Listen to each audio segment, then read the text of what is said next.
The King 5 investigators revealed tonight that the small Sauk-Suiattle Indian Tribe is suing the city of Seattle for a third time. It is the latest in a string of legal actions against the city over its hydroelectric dams on the Skagit River.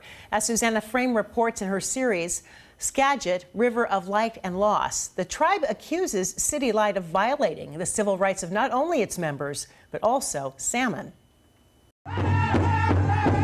To Indigenous people of coastal Washington, salmon aren't simply a species. They're akin to family members, beings that can't be owned, and that since time immemorial, tribal customary law says they have rights, just like you and me. The fish are practically like part of the tribe. They're part of the nature. They're part of the whole worldview of the tribe. Jack Fiender is the attorney for the Sauk-Suiattle Indian Tribe that just filed this lawsuit. It says salmon species of the Skagit have rights to exist, flourish, regenerate, and evolve, and that Seattle is willfully and intentionally engaged in civil rights deprivations of the tribe and of salmon. I think it's time to for society and courts to consider not just treating those things that are actual beings as property.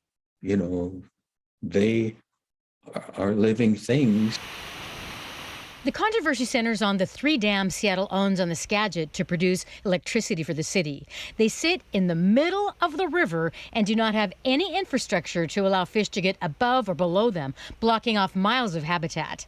The Sauk-Suiattle and Upper Skagit Indian tribes, as well as government regulators, have criticized City Light's reluctance to admit their dams hurt salmon, including species headed toward extinction. Has the city of Seattle violated these rights? By blocking their passage and access to habitat, you know, they're like the Native Americans who can't access their tribal homelands.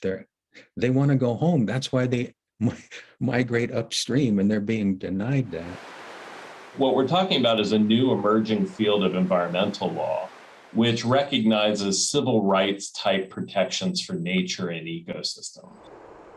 Environmental legal expert Thomas Lindsay says on the Skagit, the Sauk lawsuit is part of a growing international movement to observe laws of nature, such as in Minnesota. Lindsay represents the Chippewa tribe in a suit declaring their wild rice has rights and is threatened by the Enbridge Line 3 pipeline. Lindsay likens rights for nature to other non-human entities, such as ships. They have rights under maritime law. And corporations, they also have rights. And I think what we're seeing now is a kind of a last gasp desperation of what kind of legal system do we need to build to actually protect this planet of ours. The Sauk-Suiattle says this third lawsuit should send Seattle a message that they're not giving up. Sauk-Suiattle is not going to just pack up and go away. We're not going away. Susanna Frame, King 5 News. City Light did send us a statement this afternoon saying that they cannot comment on the lawsuit, but they are working closely with the tribe on their dam operations and on how to improve fish populations.